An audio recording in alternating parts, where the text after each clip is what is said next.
رهيب، هيوقف التساقط، هيعمل على تنشيط البصيلات، هيغذي شعرك. عايزه اقولك اقوى مكثف ومحفز لبصيلات الشعر. تعالى اديكي اقوى معالج لتكثيف الشعر. بتعاني من شعر خفيف؟ مفيش مشكله خالص، هديكي دلوقتي بخاخ طبيعي اثبت علميا ان هو اقوى محفز ومعالج للشعرايه، بيحفز البصيلات وبيكثف الشعر وبيوقف التساقط.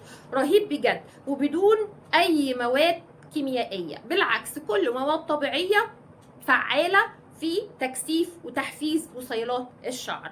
طب ايه هو؟ صلي على الحبيب قلبك يطيب، اللهم صلي وسلم وبارك على سيدنا محمد. بصي يا ست البنات، حاجه ينفع نحطها على النار وحطي فيها ميه، هتضيفي لي عليها ايه؟ روزماري فريش، وده رهيب في تكثيف وتنشيط بصيلات الشعر. وكمان نعناع فريش، ايوه نعناع رائع، هينشط لك البصيلات وكمان هيساعد على تدفق الدم. معانا كمان زنجبيل فريش، هاتيه اغسليه قطعيه وحطيه معانا في الميه ديت.